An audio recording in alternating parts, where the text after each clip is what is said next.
கோபுரம் டிவி நேயர்களுக்கு இனிய வணக்கம். மகா பெரியவா அற்புதங்கள் இந்த நிகழ்ச்சிக்கு நீங்கள் அளித்து வரும் அன்பிற்கும் ஆதரவிற்கும் மிகப்பெரிய நன்றியை தெரிவித்துக் கொள்கிறோம். இந்த நிகழ்ச்சி யூஸ்வலாக தம்பி விஜய் சுப்பிரமணியம் தான் சொல்லுவார். இந்த ஒரு எபிசோடு மட்டும் என்னை சொல்வதற்கு மகா பெரியவரின் ஆசீர்வாதம் எனக்கு கிடைத்திருக்கிறது. அடுத்த எபிசோட்லேருந்து தம்பி ஜாயின் பண்ணிப்பார். இன்று எபிசோடு மூலம் நமக்கு மகா பெரியவா சொல்லக்கூடிய ஒரு மிகப்பெரிய விஷயம் என்னன்னு கேட்டிங்கன்னா, நம்மில் பல பேர் என்னையும் சேர்த்து தான் சொல்கிறேன், கஷ்டம் கஷ்டம் கஷ்டம் கஷ்டம். இறைவன்கிட்ட போய் உட்கார்ந்தோம்னா, ஏன் இறைவா எனக்கு மட்டும் இவ்வளோ பெரிய கஷ்டம், இந்த கஷ்டத்தில் இருந்தால் எனக்கு விலக்கு கிடைக்காதா, ஏதாவது டிஸ்கவுண்டாவது கிடைக்காதா, இப்படியெல்லாம் நம்ம இறைவன்கிட்ட வேண்டிக்கிறோம். நம்ம இப்படி நிறைய கஷ்டங்கள் வந்தால் அதற்கு என்ன அர்த்தம் அப்படிங்கிறத மகா பெரியவா நமக்கு இன்றைக்கி புரிய வைக்க போகிறா. ஒரு சின்ன கதையின் மூலமாக, அவருக்கு மிகவும் பிடித்த கதையின் மூலமாக. அந்த கதை ரொம்ப இன்ட்ரெஸ்டிங்காக இருந்தது.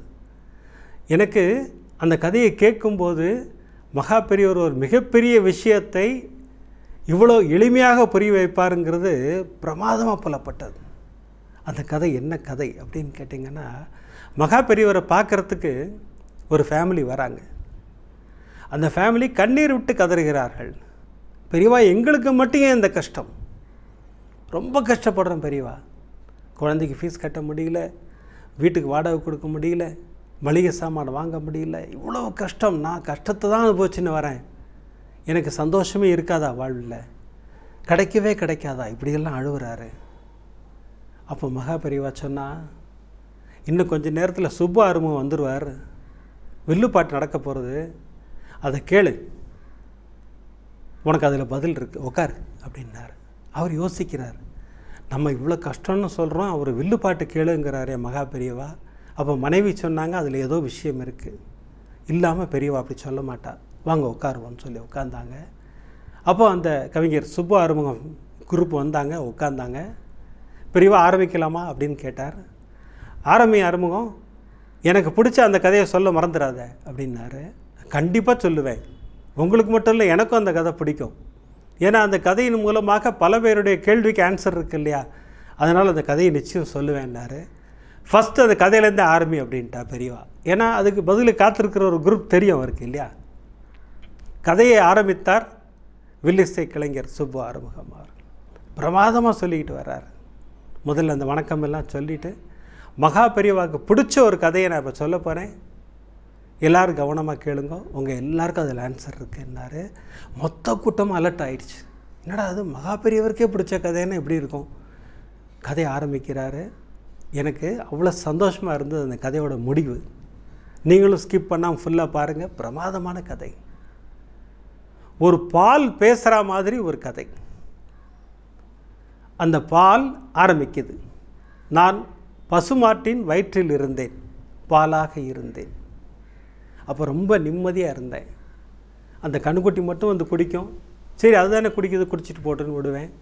நான் பசுமாட்டோட வயிற்றில் நான் சேஃபாக இருந்தேன்.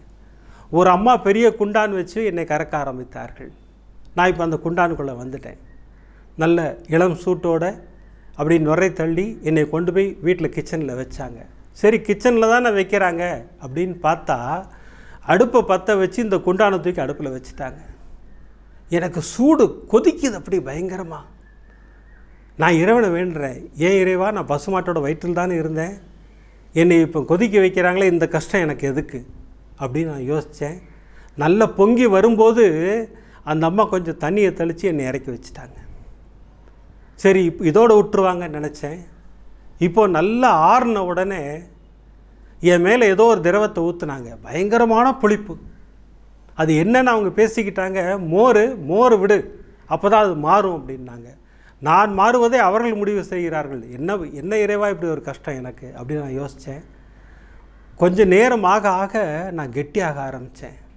அப்போ எனக்கு பேரை மாற்றிட்டாங்க, பால்னு சொல்ல, அப்போ என்னைய தயிர்னு சொல்கிறாங்க, என்கிட்ட சொல்லாமையே என் பேரை மாற்றுறாங்க. இப்படி ஒரு கஷ்டம் பார்த்தீங்களா எனக்கு. இப்போ தயிர் ரெடியான உடனே அதை கடைய ஆரம்பித்தாங்க.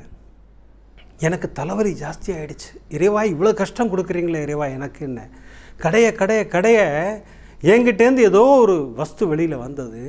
அவங்க சந்தோஷப்படுறாங்க அந்த வஸ்துவை பார்த்து. இப்போ என்னை ரெண்டாக பிரித்தாங்க. ஒரு பகுதிக்கு வெண்ணெய்ன்னு பேர் வச்சாங்க, ஒரு பகுதிக்கு மோர்னு பேர் வச்சாங்க. என் ஃபேமிலியை ரெண்டாக பிரிச்சுட்டாங்க. இப்போ அந்த வெண்ணெய்க்கு இங்கிலீஷில் பட்டர்னு பேர் வச்சாங்க. எனக்கு என்ன தோணுச்சுன்னு, இப்போ பட்டர்னு பேர் வச்சுருக்காங்க, இனிமேலாவது எனக்கு வாழ்க்கை பெட்டராக இருக்கும்னு நினச்சேன். அதுதான் இல்லை. என்னை தூக்கி மீண்டும் அடுப்பில் வச்சாங்க. கஷ்டம், பயங்கரமான கஷ்டம்.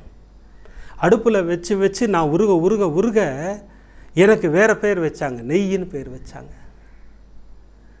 இதோடு என் கஷ்டம் முடிஞ்சுதான்னு நான் யோசிச்சுட்டு இருக்கும்போது என்னை ஒரு ஜாடியில் அடைச்சி மேலே தூக்கி வச்சுட்டாங்க.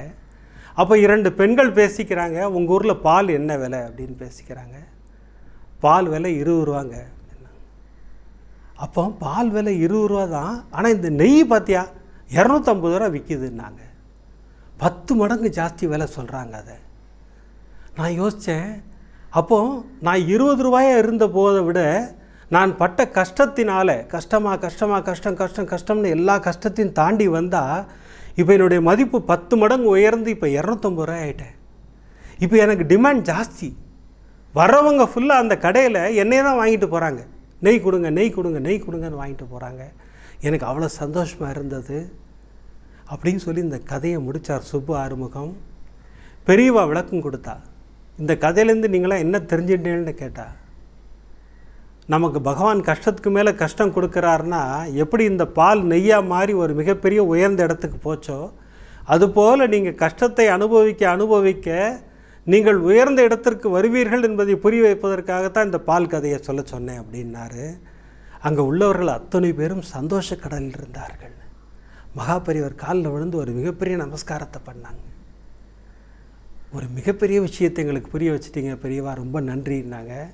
எல்லாருக்கும் குங்குமம் கொடுத்து மகாபெரியவா சேமமாக இருங்கன்னு சொல்லி அனுப்பிச்சா. இந்த கதையின் மூலமாக நம்ம கோபுரம் டிவி ரசிகர்களுக்கு மகாபெரியவா என்ன சொல்கிறா, கஷ்டம் நிறையா வருதுன்னு எந்த ஃபீலிங்கும் வச்சுக்காதீங்க யாரும். அப்படி கஷ்டம் வருதுன்னா நம்ம ஒரு மிகப்பெரிய உயரத்திற்கு இறைவன் நம்மளை கொண்டு போய் வைக்க போகிறாரு. நமக்கு ஒரு மிகப்பெரிய உயரத்தை நம் வாழ்வில் கொடுக்க போகிறார் இறைவன் என்ற அர்த்தம் அப்படின்னு புரிய வைக்கிறார் இல்லையா. ஒரு மிகப்பெரிய விஷயத்தை ஒரு அற்புதமான கதையின் மூலம், ஒரு வில்லிசை கலைஞரின் மூலமாக நம்ம எல்லாருக்கும் புரிய வைத்திருக்கிறார் மகாபெரியவா. அதற்காக மகாபெரியவருக்கு மிகப்பெரிய நன்றியை சொல்லி, எந்த கஷ்டம் வந்தாலும் கலங்காதீர்கள், பெரியவா இருக்கா, ஹரஹர சங்கரா ஜெய ஜெய சங்கரான்னு சொல்லுங்கள், எல்லா கஷ்டமும் நம்ம விட்டு விலகி போயிடும். கஷ்டம் வந்தால் நமக்கு ஒரு இனிமையான வாழ்வு இருக்கிறது என்ற அர்த்தம் என்பதை புரிய வைத்த மகாபெரியவருக்கு மிகப்பெரிய நன்றியை சொல்லி, அடுத்த எபிசோட்லேருந்து தம்பி விஜயசுப்ரமணியன் கண்டி பண்ணுவார் அப்படின்னு சொல்லி உங்களிடம் வணக்கம் கூறி விடைபெறுகிறேன். நன்றி, வணக்கம். ஓம் சாய்ராம்.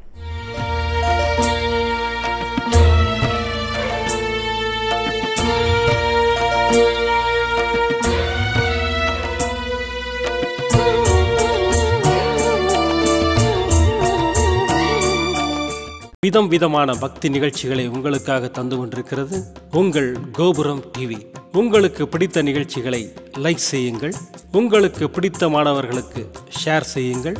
மேலும் சப்ஸ்கிரைப் செய்வதோடு மட்டுமல்லாது அருகில் இருக்கும் பெல் பட்டனை கிளிக் செய்து கோபுரம் டிவி நிகழ்ச்சிகளை உடனுக்குடன் தெரிந்து கொள்ளுங்கள்.